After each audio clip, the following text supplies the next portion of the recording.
sei se vai ser a semana, o mês ou o ano do Espírito Santo. Sei que nós vamos fazer aquilo que Ele está ministrando na nossa vida. Porque o Espírito Santo é a pessoa mais importante de toda a sua vida, toda a sua casa, toda a sua família. E nós estávamos falando semana passada, só para você se situar e entender o que aconteceu aqui semana passada.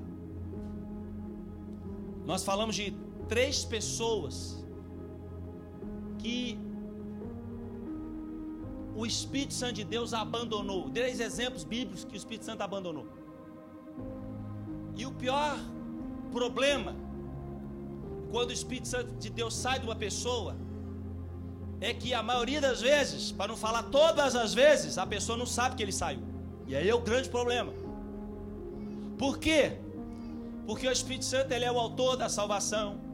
O Espírito Santo é quem te convence do pecado, da justiça, do juízo. O Espírito Santo é que te aproxima de Deus.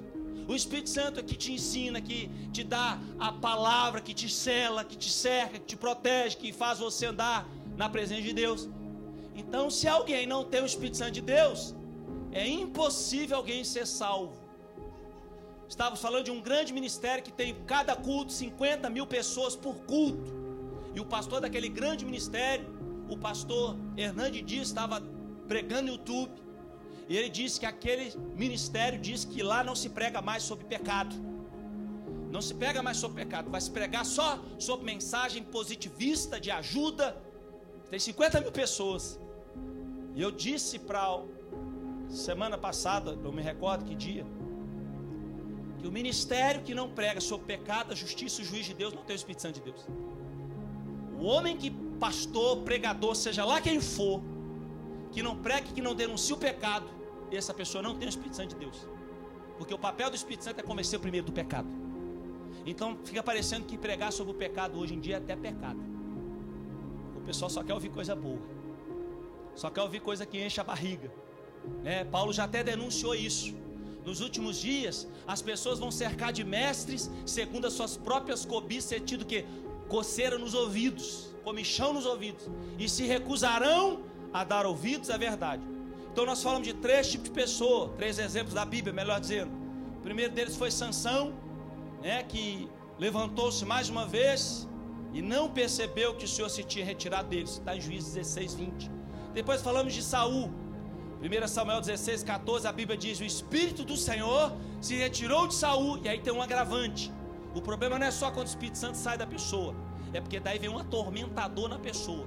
Aí ele é atormentado no trabalho, em casa, no carro, na saída, na entrada, no levantar. É 24 horas por dia. Ele não tem paz com nada nem com ninguém, porque o Espírito Santo de Deus sai e aí vem um atormentador. E o terceiro exemplo que a gente deu foi o Evangelho de Jesus, escrito por Mateus, capítulo 12, 43, que Jesus fala que quando o espírito imundo sai do homem, ele procura um lugar para pousar, e ele não encontra ninguém, e daí ele olha para a casa dele, a casa estava varrida, ornamentada. A pergunta é: quem varreu? Quem ornamentou? O Espírito Santo de Deus. E aí ele vê a casa vazia, porque o Espírito Santo de Deus não estava mais, e vem com 7 demônios, piores do que ele, e aí se torna o último estado daquele homem pior do que o primeiro. E irmão, como é que você pesa na balança? Como é que você se autoavalia se você tem ou não o Espírito Santo de Deus? Se o Espírito Santo de Deus habita ou não em você? É só você olhar para a prática das primeiras obras quando você se converteu. Fica a dica. O que você fazia? O que você olhava? O que você buscava? O que você queria para a sua vida? O Espírito Santo de Deus é que estava querendo fazer você crescer na palavra ou na oração. Você não deixava nenhum culto na sua igreja. Você buscava a Deus incessantemente na sua casa. Você lia a Bíblia de dia e de noite, porque a Bíblia diz que bem-aventurado, abençoado, bendito é o homem que medita na palavra de dia e de noite. Então o Espírito Santo de Deus, que ele te levava para as coisas de Deus, não das coisas da terra, mas do alto. Até porque Paulo fala para a gente buscar as coisas lá do alto, pensar nas coisas do alto, não nas daqui da terra. Então o Espírito Santo de Deus, o que? Ele faz você andar o que? Altaneiramente. Andar altaneiramente significa o que, pastor? Andar para o alto, em direção para o alto, para as coisas do alto. Aí Jesus fala que ele dá uma palavra que hoje muito ministério não ia gostar de ouvir Jesus pregando nas igrejas. Ele diz assim: não ajunteis tesouros sobre a face da terra. Oh meu Deus, alabanás. Mas já junteis tesouros no céu, onde a traça nem o ladrão corrói e rouba. Onde está o teu tesouro? Jesus pergunta. Aí vai estar o teu coração. Fala para quem está do teu lado assim: Jesus não te divide com nada, nem com ninguém. Fala assim, entendeu, meu querido? Você entendeu? Então vamos lá. Poxa, a gente falou de coisa tão séria, e Deus me trouxe 2 versículos da Bíblia, em Pedro, em Hebreus, para a gente fechar esse ciclo do que a palavra de Deus nos mostra, que o Espírito Santo de Deus sai de uma pessoa. E o primeiro versículo que eu quero ler com você está em 2 Pedro, capítulo 2. Deus está sendo exaltado e glorificado aqui neste lugar. Obrigado pelo seu amém tão empolgado. 2 Pedro capítulo 2, versículo 20. Olha o que diz a palavra de Deus. Meu irmão, olha essa palavra de Deus. Por quê? Essa tradução fala, portanto, se depois de ter escapado, irmão, é escapar mesmo, é fugir. A Bíblia ensina algumas coisas para você fugir. Fugir da aparência do mal, fugir da prostituição, fugir da idolatria. E aqui a Bíblia fala no mesmo contexto. Ora, tendo vocês escapado das corrupções do mundo. Como é que você se escapa da corrupção do mundo? Você conhecendo Jesus, a palavra. Pelo pleno conhecimento do Senhor Jesus. Não é pelo conhecimento, querido. Pelo pleno, total, full. E Salvador Jesus Cristo, vírgula. Se vocês terem escapado da corrupção do mundo, conhecendo Jesus, aprendendo de Jesus, vírgula. E vocês ficam de novo enredados, envolvidos em quem, gente? Nas corrupções do mundo. E pior, nelas, vencidos, ou seja, o mundo te derrotou. Olha o que a Bíblia fala. O teu último estado foi pior do que o primeiro. Não sou eu que estou falando, querido. É a Bíblia. Se você, depois de ter levantado a sua mão para Jesus, se você agora busca as coisas do mundo, se o teu objetivo agora é teu ego, tua vaidade, teu orgulho, tua soberba, esse mundo, as coisas que é no mundo, a Bíblia diz que o meu estado, se eu fizer isso, é pior do que o primeiro. Daí vocês entendem Mateus 12, 43, né? Tornou-se o último estado pior do que o primeiro. Porque tinha um demôniozinho só, aí agora tem 7 pior em cima do cabra. Mas veja bem, não termina aí não, olha o versículo 21. Por que, gente, que era melhor não ter conhecido Jesus? Porque melhor lhes fora não terem conhecido o caminho da justiça de Deus, querido, do que depois de ter conhecido esse caminho, vocês se desviarem do santo mandamento que lhes fora dado. Sabe qual é esse santo mandamento aqui? Amar a Deus, amar ao próximo, ser santo, se santificar. Quem se desviou desse mandamento, ainda que seja doutor e PhD em teologia, seja o pastor mais renomado e conhecido da face da terra, seja o pregador mais eloquente do mundo, vai para o inferno, porque abandonou o reto e justo caminho do Senhor para ser enredado nas filosofias do mundo, nas sutilezas do mundo. Versículo 22. Deste modo sobreveio-lhes o que diz este verdadeiro atágio, ou provérbio nessa tradução: voltou-se o cão ao seu próprio vômito, e a porca lavada voltou-se ao lamaçal. Essa tradução fala revolver-se no lamaçal. É o que a Bíblia diz, querido. Onde é que nós estamos, irmãos? Nós estamos na rocha que é Jesus. Nós estamos buscando o reino de Deus, a sua justiça. Nós estamos agradando o Senhor. A Bíblia diz: agrada-te do Senhor. Não é agrada-te de você. Não é os seus planos, seus desejos, seus sonhos, suas vontades.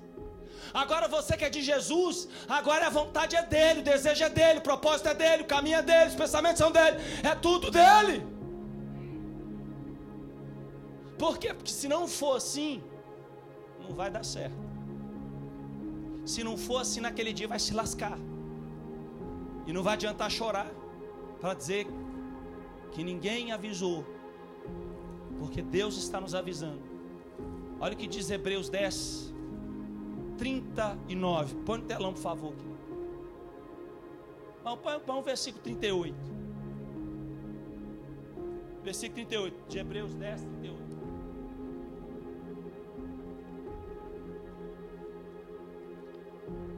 Olha aqui que diz a palavra de Deus. Deus está falando aqui, tá, minha igreja?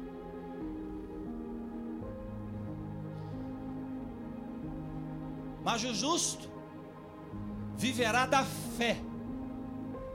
Eu preciso abrir um parênteses para você entender que tipo de fé é essa.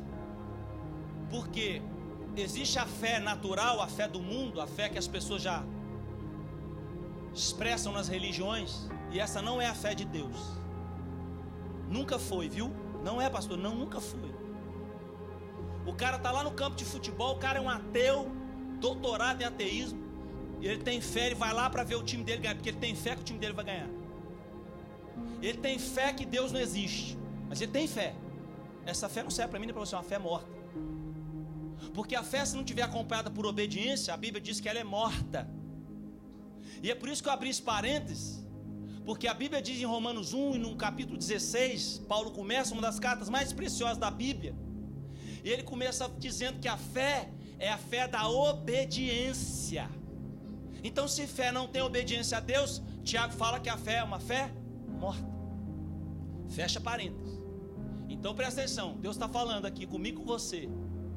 O meu justo viverá o que? Agora você vai falar assim comigo: mas o justo viverá da fé da obediência. Vamos lá? Mas o justo viverá da fé da obediência. E se ele recusar? E se ele não quiser andar dessa fé mais? E se ele cansar de ser santo? Se ele cansar de pagar o preço da santidade, que ele é chamado, que ele é convidado, o que acontece se uma pessoa não quiser mais essa fé? Olha o que a Bíblia diz: se ele recuar, ou seja, se ele voltar para trás. Por isso que eu sempre falo isso aqui: nós não somos daqueles que voltam para trás, olha para trás. Mas pode acontecer, pastor? Pode. Tem acontecido, pastor, demais. Por isso que a Bíblia fala assim: aquele que pensa que está de pé, toma cuidado, você não cai mesmo. Porque para cair tem que estar de pé. Quem está caído não precisa mais tomar cuidado, ele já está caído. Tem que pedir misericórdia para Deus levantar ele da caição que ele teve. Então olha só: e se ele recuar?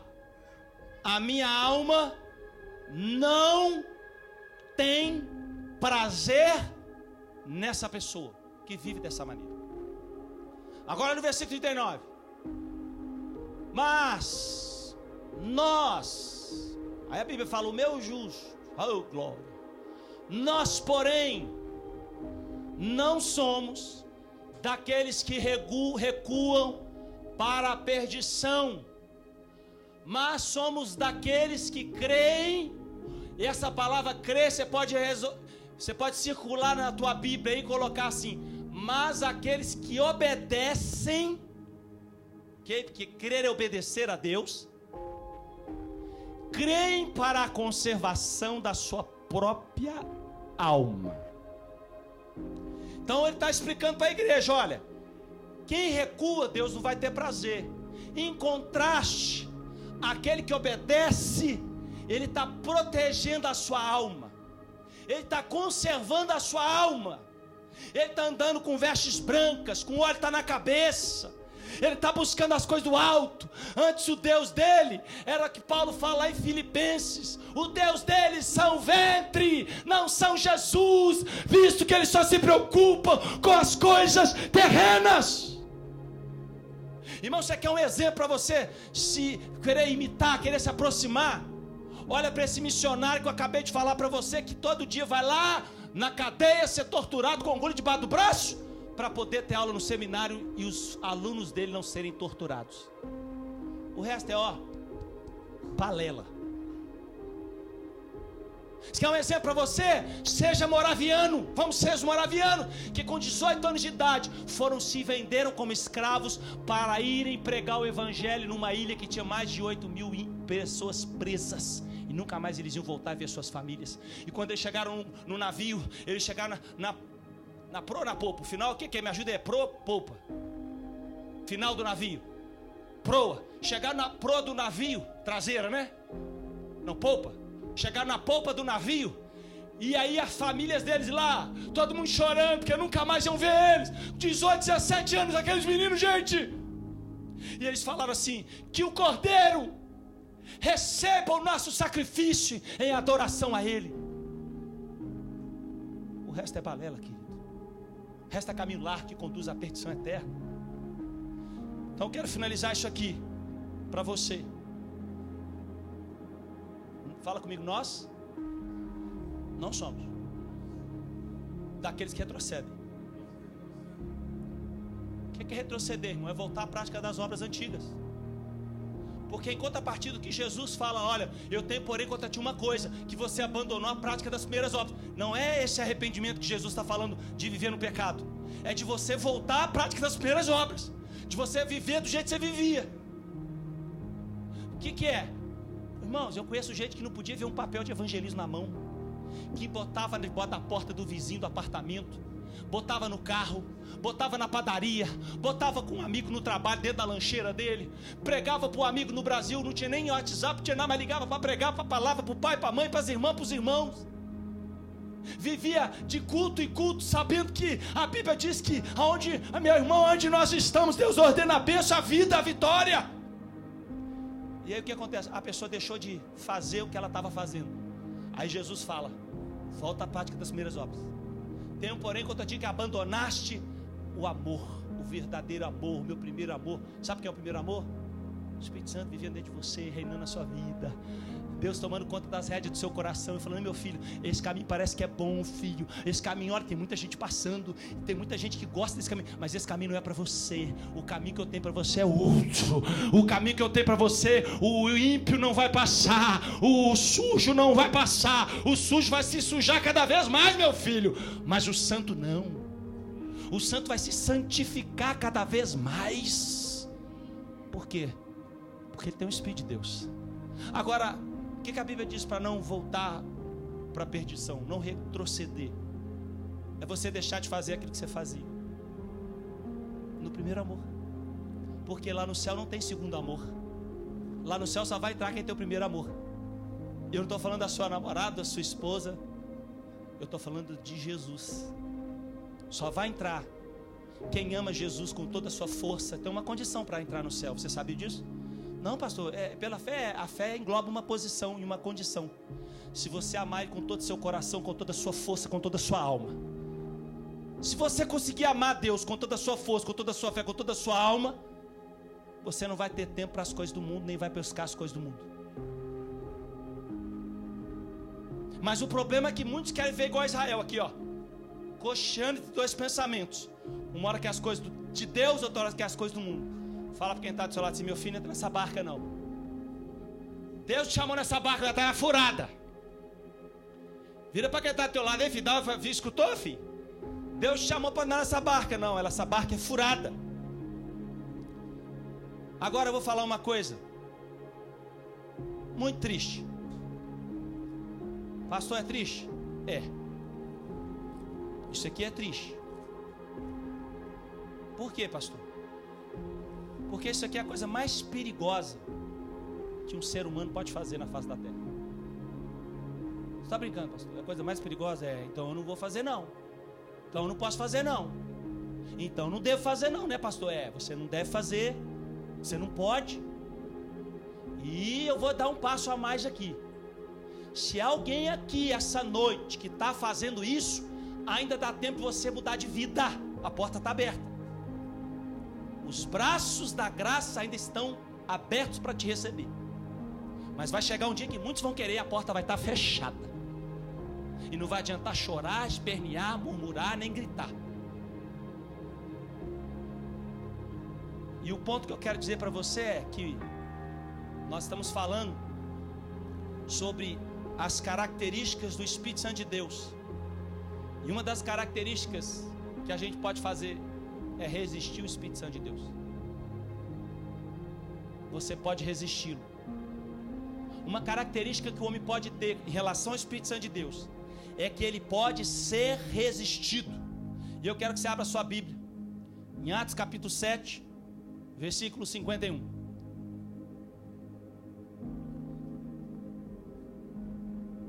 Um dos momentos mais gloriosos de toda a Bíblia.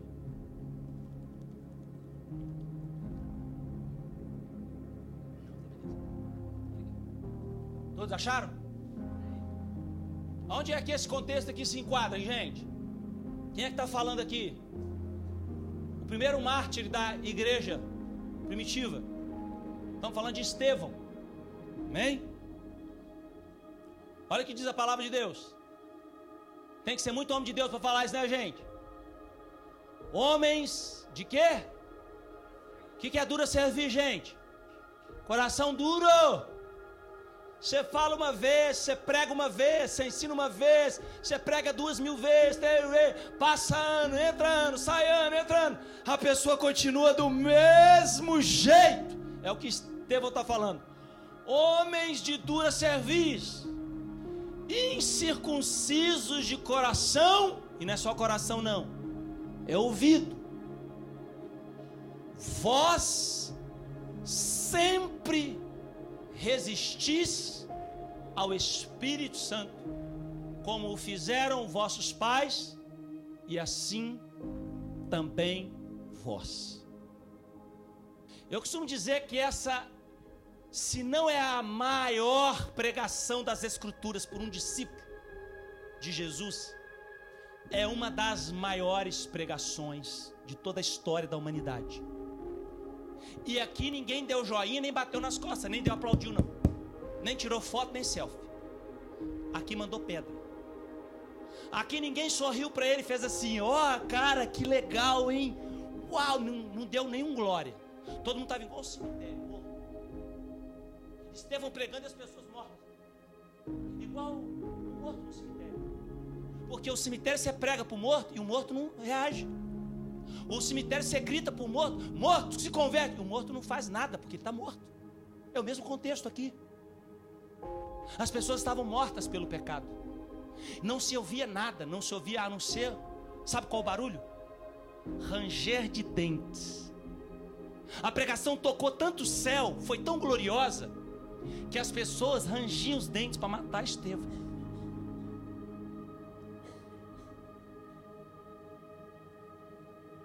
Mas olha no versículo 55. Pode pôr o 54. E ouvindo eles isto, enfureceram-se em seus corações e rangiam os dentes contra Estevão. O único barulho que se ouviu naquele dia não foi nem um glória a Deus, nem um aleluia. Você não viu ninguém levantando a mão, ninguém falou assim: aleluia. Todo estava assim: vou matar esse desgraçado, eu vou matar esse cabra, eu tenho ódio dele, eu não aguento ele pregando mais. 55. Mas ele quem? Porque ele não estava preocupado com ninguém que estava rangendo dente. Ele não estava preocupado com o céu, com joinha, com ninguém batendo palma. Ele estava preocupado com o céu. Mas ele cheio, diga comigo, cheio do Espírito Santo, fitando os olhos do céu, viu a glória de Deus e Jesus, aleluia, que estava à direita de Deus, e disse: eis que vejo os céus abertos e o Filho do Homem que está em pé, à mão direita de Deus, em pé à mão direita de Deus. Versículo 57. Mas eles gritaram com grande voz, taparam os ouvidos e arremeteram unânimes contra ele. Amontoaram um montão de pedra em cima de Estevão, porque Estevão pegou a verdade. Fala para quem está do seu lado assim: a verdade sempre vai incomodar. Paulo chega a dizer em 2 Coríntios 13:8: acaso me fiz vosso inimigo pregando a verdade? Querido, quando Estevão, ele, no versículo 51, ele fala assim: homens de dura cerviz, incircuncisos. Coloca de novo, por favor, Dini. Incircuncisos de coração e ouvido, vós sempre, não é de vez em quando, sempre resistir ao Espírito Santo. E pior, assim vós sois como vossos pais. Filho é, peixe é, peixinho é. Filho de peixe, peixinho é. Os pais rejeitaram o Espírito Santo e o DNA maligno transferiu para o filho, passou-se para o filho. E aí, eu quero dizer para você e mostrar para você nas Escrituras o que é que Estevão está pregando. Ele falou: vós sempre, gente, não é de vez em quando, presta atenção no contexto, sempre resistir ao Espírito Santo.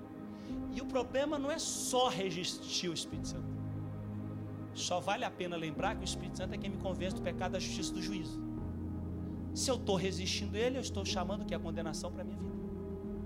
Não é apenas assim: eu estou resistindo, como se você resiste a qualquer coisa que possa ser resistida. Não. Deixa eu dizer uma coisa para você.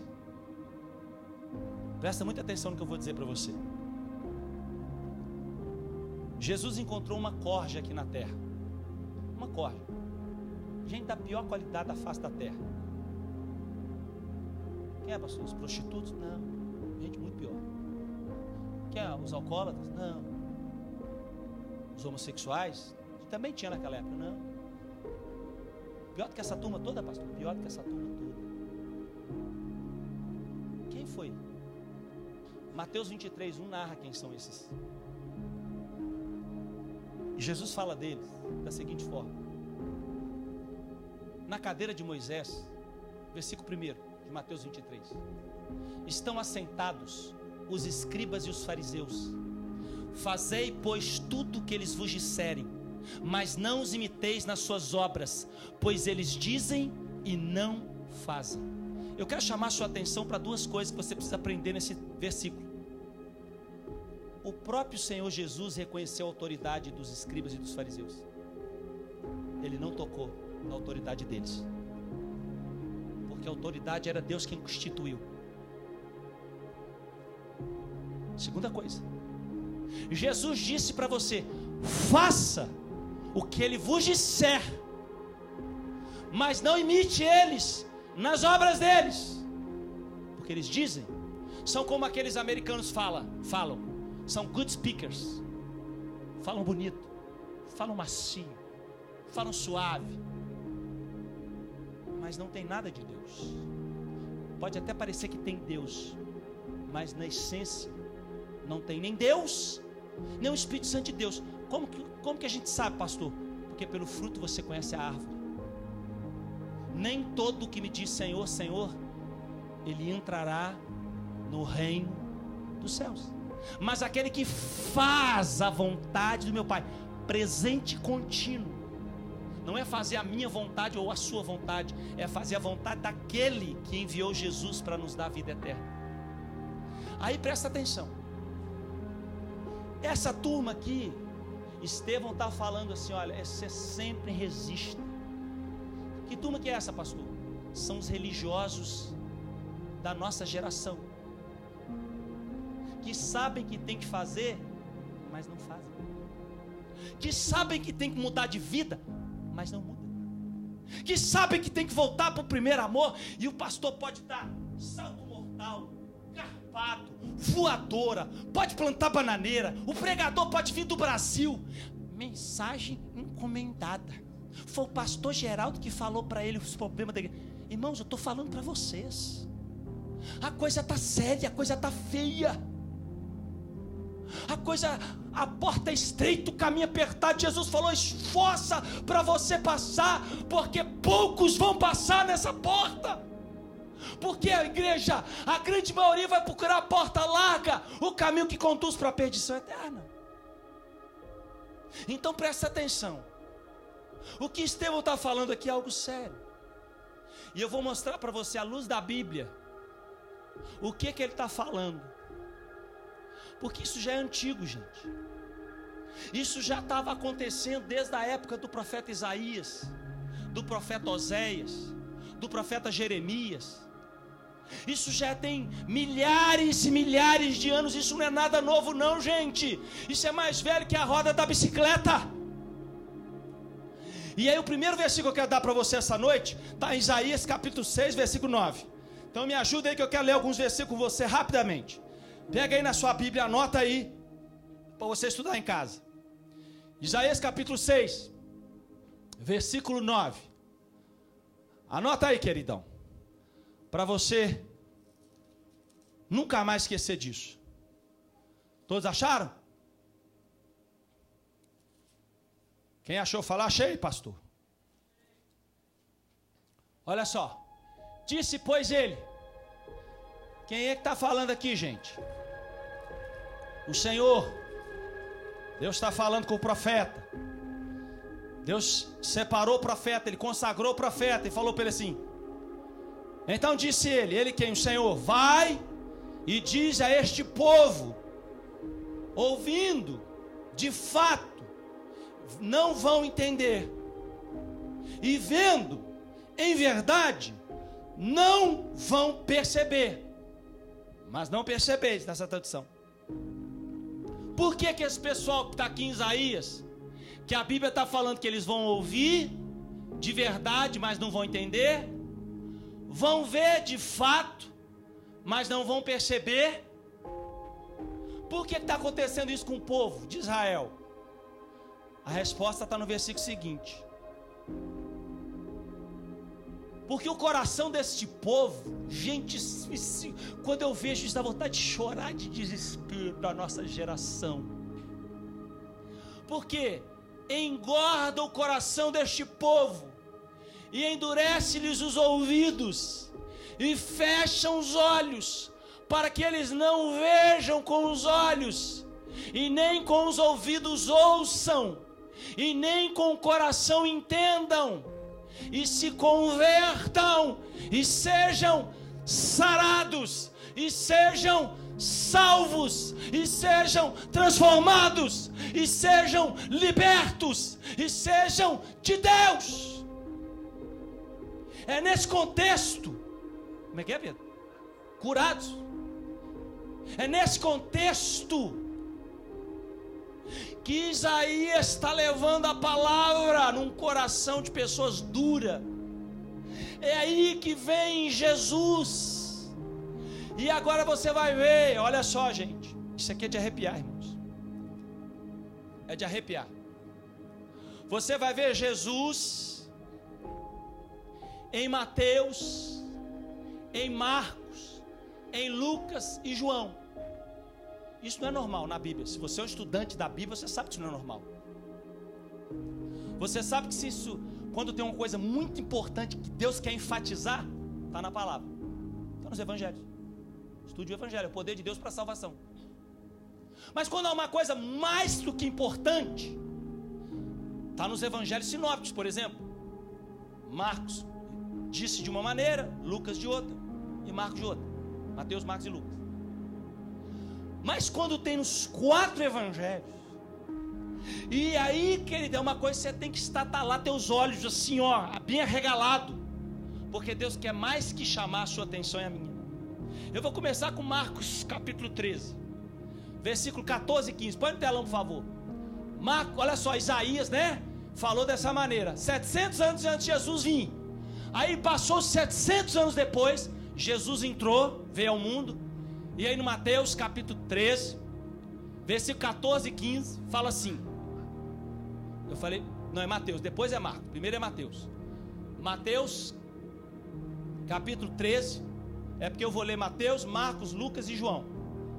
Mateus, capítulo 13. Não, volta, vamos lá para Jeremias. Ai, Jesus amado. Nós vamos chegar em Mateus daqui a pouco. Vamos para Jeremias. Abre lá Jeremias, depois de Isaías. O profeta Jeremias, o profeta chorão. Aquele que chorava, irmãos. Aquele que se derretia. Aquele que sentiu o peso do pecado da nação. Jeremias 5, 21 e 21. Vamos lá. Jeremias 5, 21. Depois nós vamos para Mateus. Até o versículo 23. Ouvi agora isto, ó povo abençoado. É assim que está na Bíblia, irmãos? Ó povo bendito, ó povo de Deus, vencedor.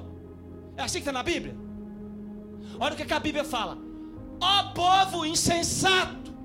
E o pior, que não tem entendimento da verdade, nada de Deus. Por quê? Porque vocês têm olhos e vocês não veem. As coisas estão aí na cara, mas não quer ver. Vocês têm ouvido, mas vocês não querem ouvir. Olha o versículo 22 agora. Aí o Senhor fala assim: vocês não temem a mim? Vocês não têm temor de mim, da minha palavra, do meu poder? É como se Deus tivesse... Vocês estão ficando loucos? Não temeis a mim, diz o Senhor. Não tremeis diante de mim. Escuta, querido, olha para mim. Vou dizer uma coisa para você que dá vontade de chorar. Tem gente que tem carteira de motorista aqui da América. Tem gente que é cidadão americano, mas quando vê um policial atrás dele, treme. Mas não treme diante de Deus. Tem gente que não tem carteira e o policial parou atrás dele. A primeira rua, à esquerda ou à direita, ele quebra, porque ele treme de medo, mas não treme diante de Deus. Não tremeis diante de mim, que pus a areia por limite ao mar. Eu dei ordem para ela, por ordenança eterna, que ela não pode ultrapassar, ou nessa tradução passar. Ainda que se levantem as suas ondas, não podem prevalecer. Ainda que bramem o mar, não a poderão ultrapassar. Nessa tradução, transpassar. Olha o versículo 23. Mas este povo é de coração obstinado e rebelde. Rebelaram-se e foram-se da minha presença, e foram-se da minha casa, e abandonaram o reto caminho, e abandonaram o justo caminho. Vem o profeta Isaías, fala a mesma palavra. Vem o profeta Jeremias, diz a mesma palavra. Aí 700 anos depois dessa palavra que foi dada para Israel, quer dizer, uma geração, um abismo chamou outro abismo. Uma geração rebelde plantou filho rebelde. Uma geração contumaz, dura de incisivo de coração, deu neto, bisneto, tataraneto, porque Deus visita a iniquidade do filho, do neto, até a 1000 gerações, até a 4ª geração, querido. E ele visita o bem nos que são obedientes, ele até a 1000 gerações. Não tem fim, querido. Você não está entendendo o que você está plantando hoje de justiça, de bem. O seu neto vai colher, seu bisneto vai colher, seu taraneto vai... Irmão, pelo amor de Deus, fala um amém. Você está falando, você está selando para a tua vida, para a tua casa. Mas aqueles que não obedecem o Senhor estão plantando caminhos que parecem ser bons, mas o final é de morte. Aí vem Jesus em Mateus capítulo 13, versículo 14 e 15. 700 anos depois de Isaías, vem Jesus agora e fala: e neles, olha gente, que tristeza isso aqui não é de arrepiar. E neles se cumpre a palavra dada pelo profeta Isaías. Está na Bíblia, viu, irmão? Ouvindo ouvireis, de maneira alguma entendereis. Deixa eu dizer uma coisa para você. Você se lembra de Isaías 53? O Espírito Santo está assim, Desde o começo da abertura do culto até agora, nós pedimos para ele tomar conta e direção do culto. E tu está sendo glorioso, direcionado pelo cheiroso, pelo maravilhoso, pelo conselheiro. Quem deu crédito na nossa pregação? Quem ouviu a nossa pregação? Olha só. Ouvindo ouvireis, de maneira alguma entendereis. Sabe o que acontece aqui? O profeta está pregando. A trombeta é soada. Prepara o exército. Estamos em tempo de guerra. E aí, por falar em tempo de guerra, eu preciso falar isso aqui. O pastor Paulo Júnior, esses dias, eu vi um vídeo dele. Rapaz, você tem que assistir esse filme. Vou mandar no grupo da igreja. Ele está assim. Rapaz, imagina você está lá dentro da trincheira, entrincheirado. Bomba caindo, míssel voando, torpedo, bomba caindo do seu lado, bazuca, metralhadora, fuzil. Aí você está lá dentro da trincheira, deitado. Ele não fez isso, mas eu vou fazer. Aí você está lá no meio da trincheira, bomba comendo na sua cabeça, e você jogando videogame. Tchu, tchu. A Júnior ouviu o barulhinho, morreu de rir dele. Tchu, tchu, tchu, tchu, tchu, tchu, tchu, tchu, tchu, tchu, tchu. Se eu disser para você que você acabou de rir de um monte de gente que você conhece, nós estamos no meio de guerra, travada 24 horas por dia, Ruth.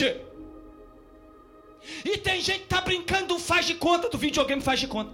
Faz de conta que eu vou pro céu, faz de conta que eu sou um salvo. Na verdade eu não sou nada, porque eu não obedeço a nada. Não obedeço a nada. Só obedeço a mim mesmo, ventre, que o meu Deus é meu ventre, porque eu só me preocupo com as coisas terrenas. Aí ele fala assim: vão ouvir, mas não vão entender nada. Vão ver, mas não vão perceber nada. E vendo, vereis, de maneira alguma percebereis. Jesus está falando agora, viu, irmãos? Não é mais o profeta, não. Por que Jesus? Por que o pessoal está vendo e não está entendendo, está ouvindo, não está percebendo? Ele responde à indagação: porque o coração deste povo se endureceu, e com os ouvidos ouviram tardiamente. Essa tradução fala tardamente. E fecharam os olhos, para que não vejam com os olhos, nem ouçam com os ouvidos, nem entendam com o coração, nem se convertam a mim, e eu os cure, e eu os salve, e eu os converta, e eu os transforme. Por quê? Porque o coração deste povo está endurecido. Vem Marcos, capítulo 4, versículo 12. E dá a mesma palavra de Jesus, a mesma afirmação de Jesus, só que agora está escrito no Evangelho de Marcos, capítulo 4, versículo 12. Para que vendo, vejam, e não percebam, e ouvindo, ouçam, e não entendam, para que não se convertam e sejam perdoados. Porque o sentido da palavra ser curado, irmão, é muito mais profundo que ser curado de alguma enfermidade. É ser perdoado dos seus pecados, é ser lavado, é ser redimido, é ser transformado pelo poder do Evangelho. Então vem Marcos e fala as mesmas coisas que Isaías, que Jeremias, que Mateus escreveu, e agora ele escreve também. E não só ele, doutor Lucas também. Doutor Lucas pega as mesmas palavras em Lucas capítulo 8, versículo 10. Anota na sua Bíblia, porque isso é maná do céu. O povo de Israel comeu maná, e nós estamos comendo maná de novo essa noite. Olha só o que diz a palavra de Deus. Respondeu ele, Jesus respondeu: a vós é dado conhecer os mistérios do reino de Deus, mas aos outros se fala por parábolas, para que vendo não vejam, e ouvindo o que? Não entendam. E aí, querido, o grande problema está nessa palavrinha: entendam. Porque se você não entende nada, acabou. Vou te dar um exemplo. Você chegou no Banco of America, qualquer banco, tinha uma promoção lá do milésimo cliente que entrasse no banco ia ganhar $1 milhão se ele falasse o hino da bandeira americana, se ele cantasse o hino da bandeira americana. Aí o camarada, o inglês dele é pro hi, pro bye, hi, bye, não sabe mais nada. O gerente fala assim: olha, tá aqui o cheque, o senhor fulano de tal, o cheque é seu, $1 milhão, o seu nome aqui, só que tem uma condição: você tem que saber cantar o hino nacional americano. Perde. Eu também ia perder, irmão. Eu só sei uns pedacinhos assim. Sabe o que é perder? Por que ele perdeu? Porque ele não entendeu. O que nós estamos falando aqui, gente, nem o dinheiro de todo o universo, das galáxias, das constelações, de 200 bilhões de mundo desse aqui pode pagar. Sabe onde é que esse pessoal está agora? Estão rangendo os dentes há 2000 anos. Vou falar uma coisa aqui para você prestar atenção. Sabe que aquele povo, quando Estevão estava pregando, estava rangendo os dentes, porque eles já estavam ensaiando o que eles iam fazer no inferno, Geisiane. Jesus disse que no inferno vai ser ranger de dentes eterno. Por isso Estevão estava pregando, eles estavam rangendo o dente para ele, porque já estavam ensaiando o que eles iam fazer na eternidade, onde o fogo não se apaga, o verme não morre. E não entendo. Irmão, se você não entender nada da palavra de Deus essa noite que você está sendo ministrado aqui, você vai entrar do mesmo jeito que você saiu. Você vai sair do mesmo jeito que você entrou. Jesus fala que tem um camarada que é especialista em roubar a palavra. Diga para quem está do seu lado, cuidado com ele. Chama-se o ladrão que rouba a palavra. Sabe qual é o nome dele? Diabo. A Bíblia diz que Jesus contou a parábola do semeador que vem, joga a semente do evangelho e o ladrão vem e rouba a palavra. O diabo é quem? O ladrão. O ladrão é quem? O diabo. Para quê? Para que a pessoa não seja salva. Então ele está aqui matutando ao nosso derredor. Ele está ao nosso derredor, gente, maquinando como é que eu vou fazer para roubar essa palavra tão séria, tão poderosa, tão gloriosa, tão maravilhosa, que aquele cabra está pregando. Como é que eu vou fazer para roubar dele, para roubar dela, para roubar dele, para roubar dela? Então ele fica maquinando. Aí a Bíblia diz que aquele que ouve, mas não obedece, vem o diabo o quê? Rouba a palavra para que ele não seja salvo. Então Lucas, ele escreveu, deixou registrado, assim como Mateus, assim como Marcos, assim como Lucas. E aí vem uma coisa também, que não é sempre que acontece não, mas está escrito aqui, em João, capítulo 12, versículo 4. João capítulo 12, versículo 4. Coloca lá por favor no telão.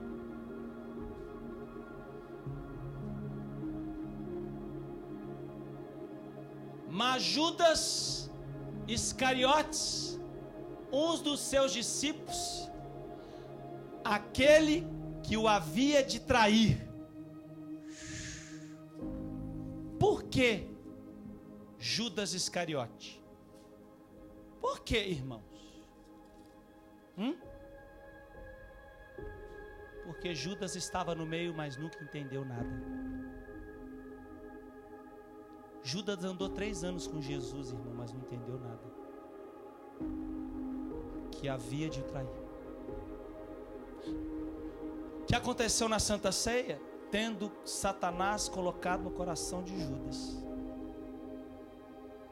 ele foi entregar o Senhor. Por que ele fez isso? Porque ele não entendeu. Porque ele não se converteu, gente. A mesma palavra que está lá em Isaías, está aqui em João também. parafraseando Jeremias, parafraseando Mateus, parafraseando Marcos, parafraseando Lucas, está aqui. Mas Judas Iscariote, um dos discípulos, aquele que o havia de trair, que só se preocupava, olha para mim aqui, ó, com isso aqui, ó, money, gaita, mufunfa, dinheiro, dólar, monstrinho verde. Só se preocupava com as coisas terrenas. E aí? Manda uma mensagem para o Judas lá no inferno. Pergunta se valeu a pena, Pedro. E aí, Pedro, valeu a pena? Ouvir, não entender, ver e não perceber? Valeu a pena deixar o diabo roubar a palavra? Valeu a pena, Judas? Você que andou com ele 3 anos, Judas. Judas, você que nem na hora que você foi trair ele não deixou de te dar uma oportunidade. É com teu beijo, é com um beijo que você trai teu amigo. É com um beijo, meu amigo, que você trai. Até ali Jesus deu uma oportunidade para ele e ele não quis. Ele não aproveitou. Por que, irmãos, isso aconteceu com Judas?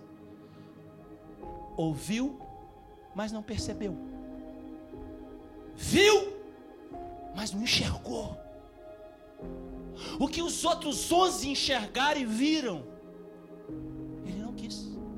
É por isso que o Senhor Jesus disse, diga comigo assim: nem todo que me diz Senhor, Senhor, entrará no reino dos céus. Acabou, pastor? Não, tem mais um. Vou te dar só mais um, que não está nos evangelhos, está em Romanos, uma das cartas mais importantes da Bíblia Sagrada, se é que eu posso dizer isso. Romanos capítulo 11, versículo 8.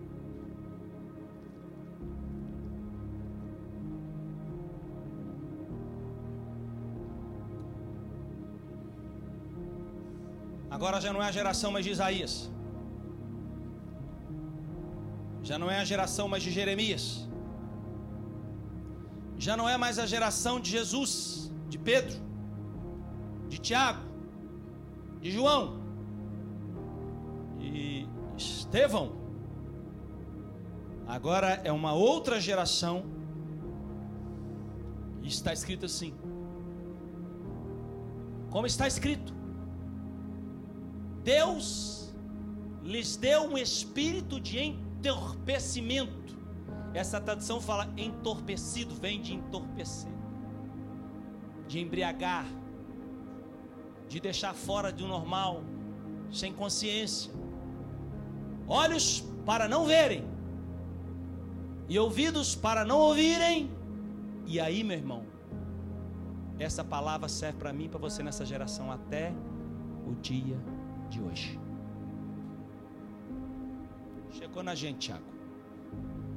Passou por Isaías, passou por Jeremias, passou por Jesus, passou pelos apóstolos, passou pela igreja de Roma, por Paulo, e chegou a exatamente aqui, até o dia de hoje.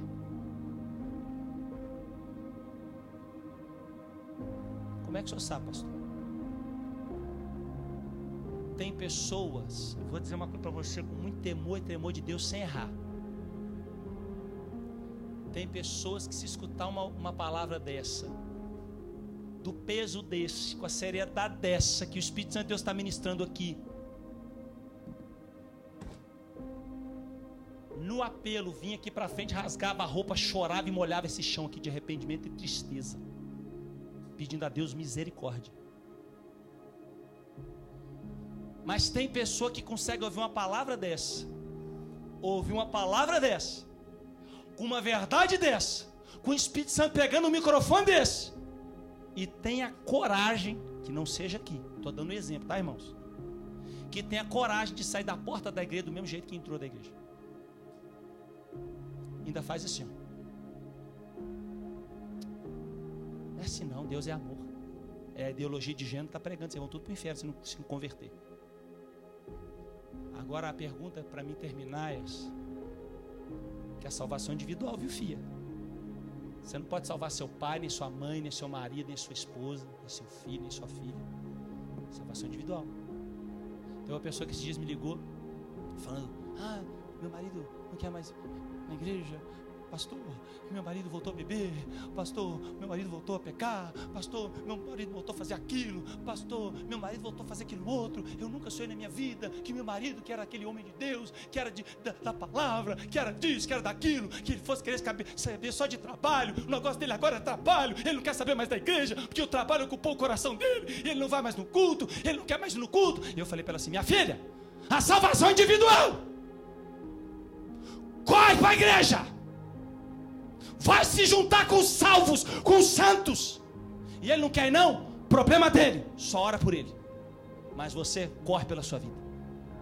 Então a grande pergunta aqui para encerrar é: o que você vai fazer com a pregação dessa palavra aqui, que é viva e eficaz, mais cortante que qualquer espada de 2 gumes, a qual um dia vai ser dobrar todos os joelhos do que estão no céu, na terra e debaixo da terra? O que eu e você vamos fazer com essa palavra agora? Como que a gente vai se posicionar a partir de tal, agora? Porque Deus é o Deus da segunda chance. Eu só peço a você, encarecidamente, pelo amor de Deus, não faça como Israel, o povo de Deus, que ouviu a chance que Deus estava dando e tampava os ouvidos e tampava os olhos. É só isso que eu vou te pedir. Mas o que você vai fazer a partir de agora? Vem pro violão, minha filha. Em nome de Jesus.